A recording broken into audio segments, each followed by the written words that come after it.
everyone. Hello, everyone. Hi. Welcome. Thank you all for coming in. Thank you all for leaving everything aside and deciding to come with us and you can join us in our chat for the next 30 minutes on taking this journey from body shaming to body positivity.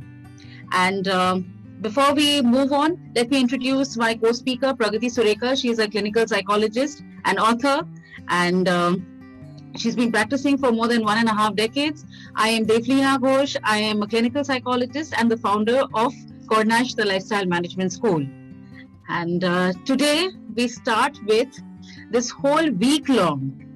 We had said we'll do a one session thing, but we realized Pragati and I were talking about it, and we realized this is such a concept, and so many questions started pouring in since we floated this event, that we realized that one day 1 30 minutes is not enough to talk about the concept of shaming. Today Shame. We start with. So Pragati, can you tell us a little more about this concept of shaming? Shame as an emotion. Shame as an emotion is just feeling as though I am defective. There is something wrong with me. It's not about one aspect of me, but somewhere where I feel that, from my pause, there's something intrinsically wrong with me. Sometimes people feel shame as though, something which is rancid or something which is stinking. So, in the same way, people don't say it, but they really look at themselves in a very bad light. For example, people feel ashamed of where they were born, sometimes because of the language they speak or the way they speak. Sometimes they are ashamed of their body, or at other times certain things about them which probably are a very important part of their being. People do not accept themselves because at the core that feeling reigns supreme, that there is something wrong with me. So if something goes wrong, so deep within they will be like, my God, I must have done something wrong because I am completely worthless. So this sense of worthlessness is what is at the bottom of shame. Absolutely no self-esteem. All these things are fertile ground for shame to come into your system. Right.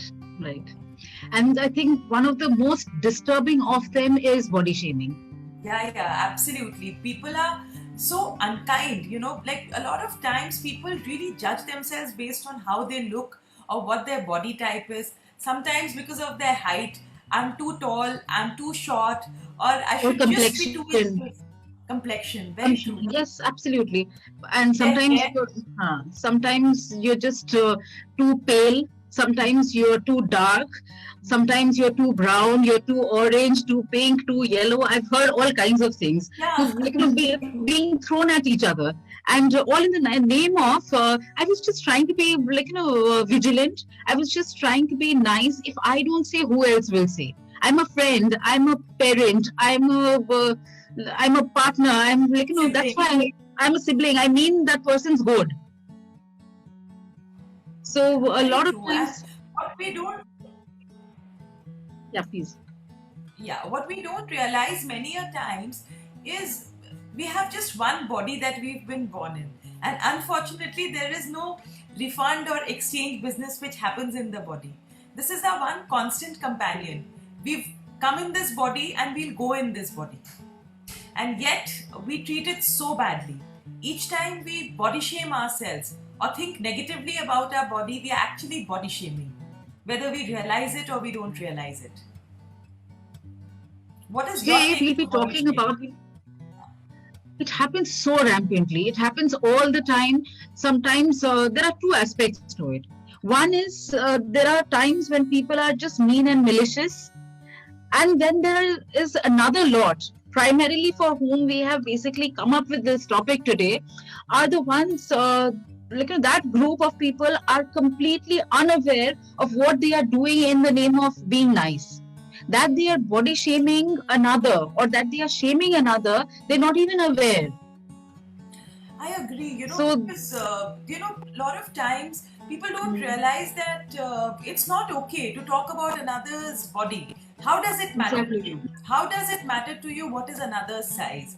I've often seen some people, in fact, at one of the gatherings I was there, I remember this lady talking to another. Oh, I've lost 300 grams and I was so happy. And I was like, excuse me, what are you talking about? Like, if you were probably to be weighed and if you were an astronaut, I can understand where every gram counts, because when you're on the moon and you're in a space shuttle, every gram counts. But for normal human beings, I just could not fathom. I have to put in a disclaimer here. The disclaimer is we are not against health. We are not against Not at health all. practices. So a lot of times people might say that, like, why are you even talking about it? This can take people away from healthy practices. Yes, We are not saying that. All that we are saying is do whatever you have to maintain your health on a regular basis, but stop pressurizing yourself and stop pressurizing another in the name of health. The reason why I agreed to do this topic was I see a lot of again, I am a mother myself, so I know, like, I know where you come from. But a lot of mothers doing it to their daughters in the name of, if I don't say, who else will say? And I feel bad for my daughter. I feel worried for her health, or I feel worried that she will not find the right groom, or something, like, or she will not fit into a crowd. So that's why I keep badgering her, I keep nagging her, I keep telling her all the mean things under the planet.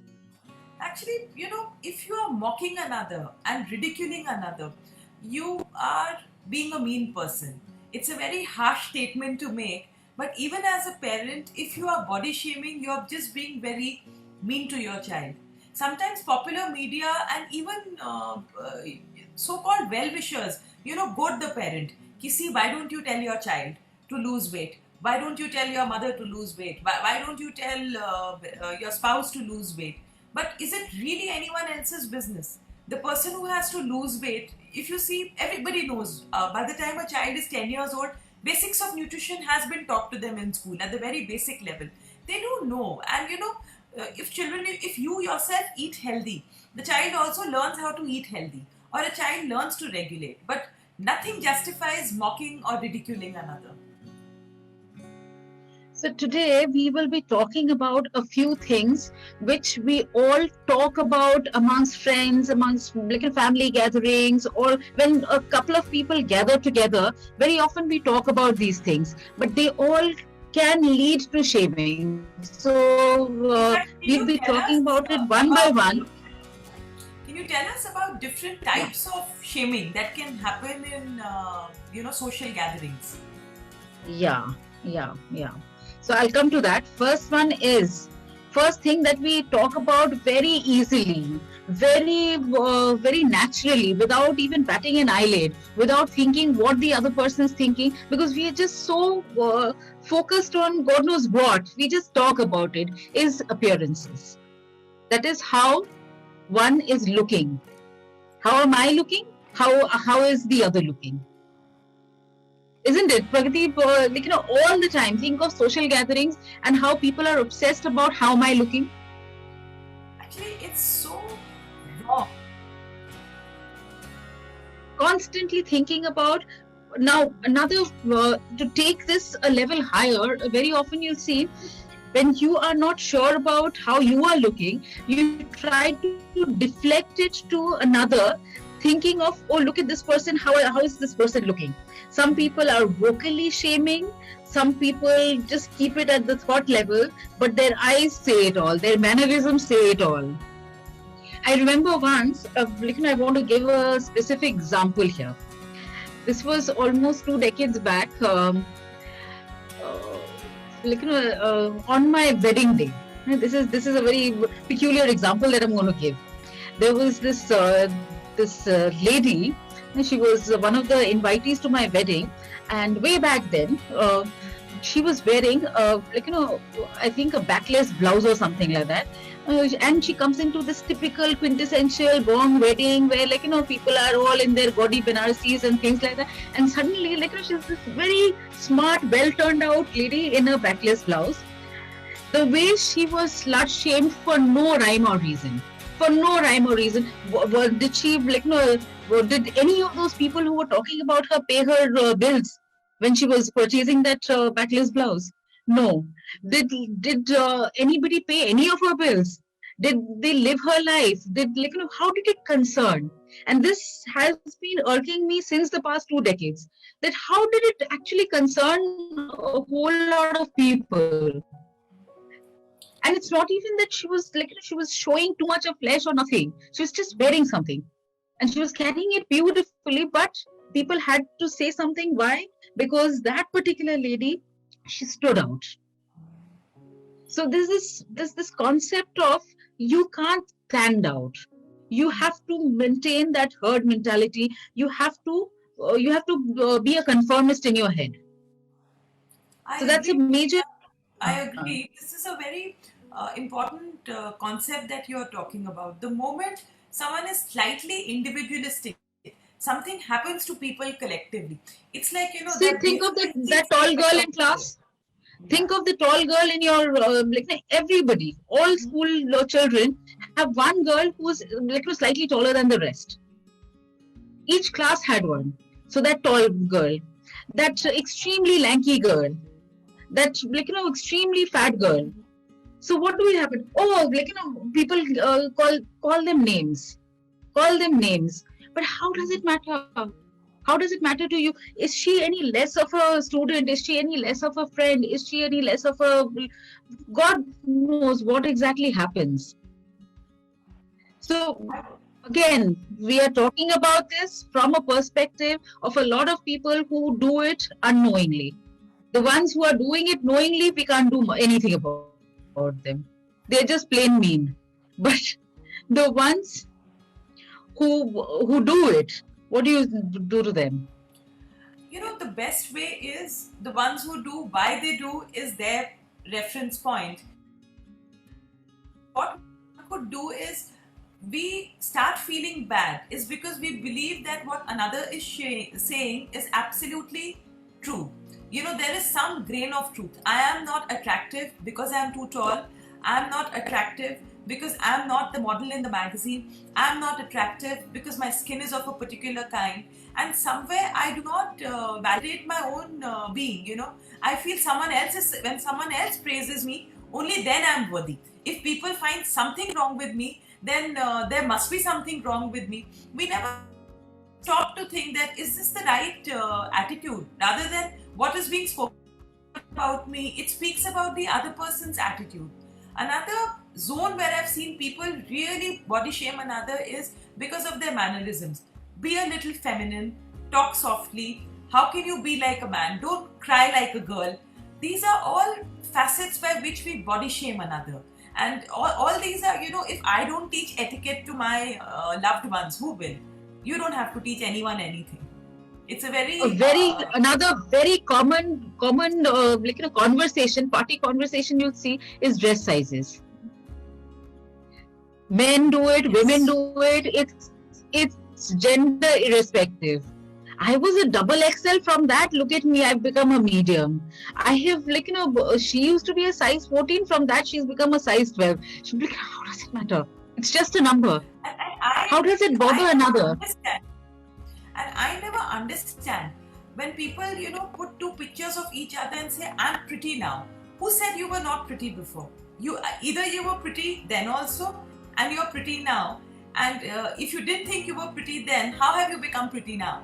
It's the same eyes, it's the same nose. Maybe just because of, people have a very bad relationship with fat. Fat actually preserves our nerves. If there's extra, then you know what to do. If Now you're babies if know you're how to nurture their uncomfortable baby. with it, Babies you we will all do love something. cuddly, soft, If you're true, uncomfortable with it, you and will we do all something like about it. food. As simple as that. Yeah. And Until you're we all love comfortable, cute nobody puppy can move babies. you. Yeah, No, but I there agree again, totally. Pragati, I Like we all differ love these one thing. cute chubby babies. No, but Pragati, chubby babies versus chubby grown-ups. No, you might say that there is a difference, or you don't that doesn't feel as appealing. All of this, but what is the point to remember here? Point to remember here is you are talking about something external, something which you don't have a control over. So still, how are you trying to control something that is external? By saying something sharp, by saying something mean, by saying something unpalatable, so that there is a jolt in that person and that person does something, so that you can take the credit. See, I told, that's why this person moved. So at this point of time, Pragati, if there is any question, we can take that. If there aren't any questions, then we can move to the next one. We can move on. There's no question. Okay, great. So the next thing that people shame another about very often is taste. Taste in music, taste in books, taste in films. This one has a poor choice. Absolutely. Each one thinks that my choice is the most superior one and the others is the inferior. If two people being in a friendly relationship, being in a loving relationship, think that I have a superior taste and the other has an inferior taste, then what are we doing? Again, we are shaming the other. We can be vocal about it. We can have it at the thought level. But when we have it at the thought level, again, it will reflect in our behavior. Yeah, you're absolutely right. Like as young children, we all did a lot of drawing. Now imagine if everybody drew all the houses in one color or everything, we would just be like clones or robots. Stores have very different merchandise. I don't know if you do it, but whenever I go, there's some things I love and some things I find ugly. Now imagine if everybody found the same things nice and ugly, we would just be looking like clones of each other. See, like look at both of us. We are wearing different colors. You've picked up a pinkish t-shirt. I've picked up something with black or white. Now imagine if both of us thought that, just pink is the right color and no other color is nice. I mean, we would just be looking like clones of each other. And that probably works, for school uniform or places where uniformity is desired, so that there are no other parameters which come in. But it does not work in the real life. As adults, we need to respect individuality and each one's expression. Yeah. The other one is skin color. Think of a social conversation or an intimate conversation or a conversation that you're having with your with your immediate family members, with somebody you are extremely comfortable with, and you're talking about a third person in the room, a third person who's not in the room, and you're talking about, look at this person, she was wearing this bright fuchsia colored, and what did she think? Was that the right color for her? What was she even thinking while choosing it? I've heard so many times this concept of because this person is wearing such a jhatak color, that person is has no sense of color. There is a palette, there is a whole range of colors, and somebody wants to enjoy the color. What's your problem? And even for lipstick, I've seen, there are people who body shame themselves. I look like a slut if I wear a particular color.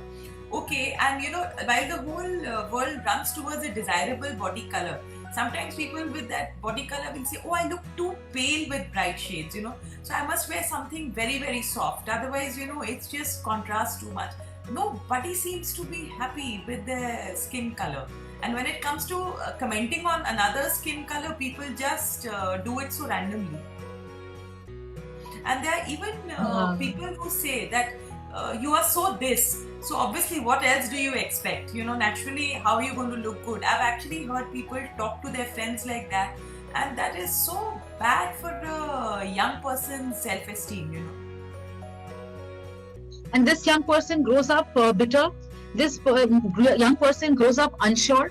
This young person grows up to feel a strange kind of animosity because he or she has been at the receiving end.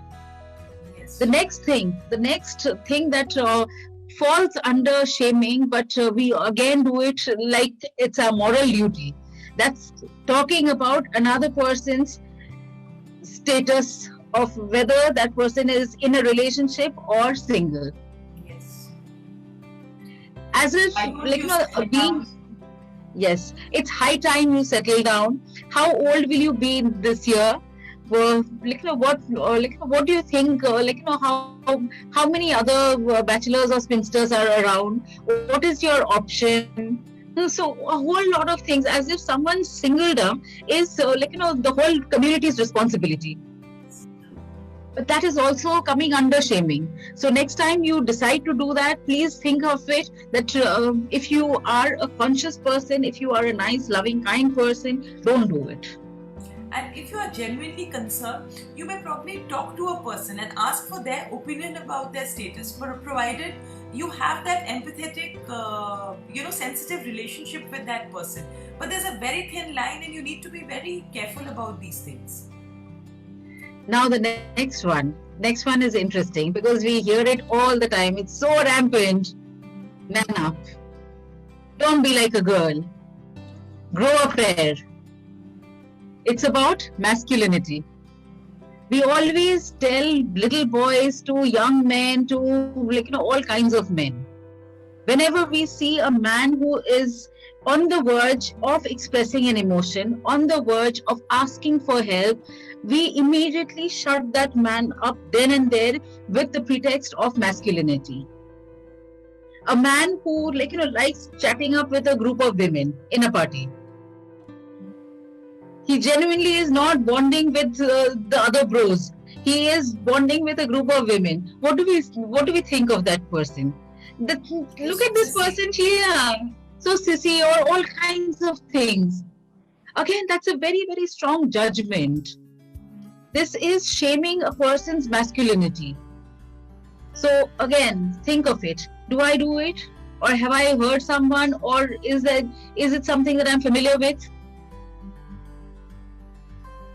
The next one is, again, something that is a word which a lot of controversy around it. That is slut shaming. Where does it come from? It comes from a simple factor that women are not supposed to engage or even expose themselves to too much of sexual activities. They are not entitled to. If a woman thinks or engages in sexual activities, then the woman is a slut. Also, people are very curious, Look at her, she's wearing such a provocative dress. She's trying to invite attention. Sometimes somebody who is behaving inappropriately also blames it on the woman. It was not my fault. She just made eyes at me. She's showing her cleavage, she's showing her leg, she's showing her God knows what all. She has it, she's showing it. Too close to me. How does it matter? And it's just not okay. It's not okay. Not okay to think that you can, a woman is answerable to you, or even grown-up children. A lot of times, children are once they are adults, they can do what they want to with their life. And as parents, I understand that sometimes in our culture, it's not okay that parents feel that there is a sense of values, but values don't come with sexual preferences or sexual acts. A lot of people are also homophobic. Sexual choice is something which is every individual's birthright. We don't realize and we start shaming another. And that's just not okay. The next one is mental health. Mm-hmm. If someone is showing vulnerability in terms of that person's mental health, we have very harsh words for that person very often. If a person looks down and out, we start calling that person a loser. I've heard many times people say that, oh, he's such a weakling, or she's such a loser. She couldn't cope. So what should we do? The depressed character. She's too anxious. She though is just too weepy and clingy. So naturally, she will have this kind of troubles. She's an obsessive bitch. Sorry for my language, but these are words which people talk about one another. Why? They When we do forget this, we are shutting people out from expressing themselves. Our one opinion can probably make a person who is on the verge of expressing probably start thinking that maybe this is not the right place, right time to talk. Let me just withhold. Divina, There is freedom of speech. Yeah. I have a theory here. You know, people who talk so obnoxiously about another or constantly shame another, I feel somewhere they are projecting on their deeply held shame. You know, like people who show that they have a superiority complex always have some kind of inferiority complex that they are trying to cover up. Either they have come up the hard way or they've become successful but they still feel lack of money or lack of resources or not being good enough. So when you don't feel good enough in your own skin, you are constantly looking at another very critically. Because somewhere in your mind, you are constantly criticizing yourself, you know. You're criticizing your nose, you criticize your lips, you criticize your boobs, you criticize your tummy, you criticize your thighs, your ankles. I mean, I could go on and on. Yes, exactly. The other one that we shame another with is career. When a career does not equal to monetary success, very often we talk very harshly of people who have made a lot of money and who haven't made a lot of money. Both. It's a catch-22 situation. Sometimes I wonder where does a person go? Look at this person, he's made money ruthlessly. He's like this Shylock. Yes. As if making money means everybody was like chopping pound of flesh. Yes. And at the same time, even children judge themselves. You know, last week I had a career counseling session with a young girl, you know, bright and bubbly. But she said, you know, I'm not so driven. She wanted to study one of the humanities subject. But she said, what will my classmates think? What will others think? That I was dumb. And I was like, what is it that you think? If your teacher thought like that, do you think she would be teaching you? Where would you be without your teacher? You know, becoming an engineer or a doctor or one of the high profile careers comes a lot later. Then she started grinning and we both burst out laughing. I very often see children who are brilliant painters, but they don't take it up. Why? Because they think that artists don't make money. Yes. So it's like, it's a very big thing that, like, I said, how many artists do you know who made money or not made money? They make a lot of money also. So the thing is, this whole thing of judging another's career choices, especially we do this with our children. You want to study this, but think of it. This does not have, like, this will not fetch you money easily. The next one is a very obvious thing. If we see, mostly it's done to women. Women with body hair, women with facial hair. Oh, you have that, like, you have stubble coming out here and there. You have chin hair. You have, like, hair on your face. So what? But this pandemic has somehow quietened that down because everybody seems to be in the same boat now for a change.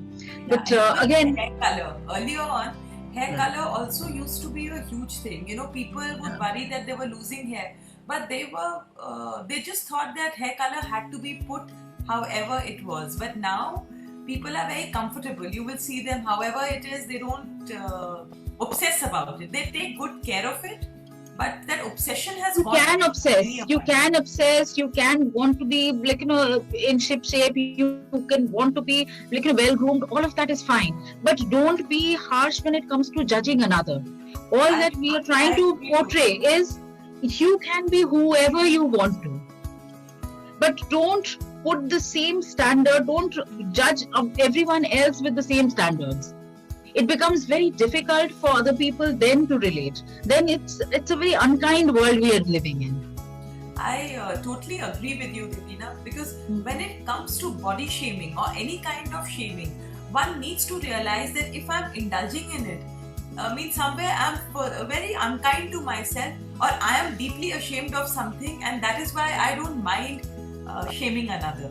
So with that, we come to today's talk. If you there are point that you yes, I want to leave everyone with 2 concrete exercises for everyone. All of us, if we cross our hearts, we know we've done it at some point or the other. We have body shamed one another. knowingly, unknowingly, maliciously, not so maliciously, but we've done it. Now, how do you grow from this concept of body shaming yourself? You can't do this with others, but let's try it with our own selves. From feeling shamed with our own body to getting body positive. There are two concrete exercises which I want you to do. Try it. I think it'll work. One says, think, reflect, and then appreciate what your body can do for you. There are a lot of things your body does for you. I want you to first think what all your body does for you. Reflect on it. If you want to, write it down. And I appreciate my body for moving the way it does. I appreciate my body for all the things. Write down a few things that way. Then is make a list of 10 things. 10 things that you like about your body, which has nothing to do with your weight or how you look. So these are two concrete exercises with which I leave you today. Tomorrow at 8 again we'll come back talking about another aspect of body shaming or shaming something else. Before we leave, I want to make an announcement. We are currently enrolling for a 3 months online foundation course, a certificate course in counseling skills. This is for all those who are practicing people interaction in their primary work, like medical professionals, teachers, lawyers, healers, all kinds of other alternate therapists. So this counseling skill helps you understand, I think, how to interact with people better in a step-by-step systematic manner. So a lot of times I come across people who say, I use counseling skills, or I am a counselor, or I counsel well. But it's better, since it's a profession, it's better to learn the steps rather than do it without a proper training. So this is a 3 months comprehensive program that we've come up with. So all those who wish to enroll, please get in touch with us. The numbers are provided on the page. Thank you.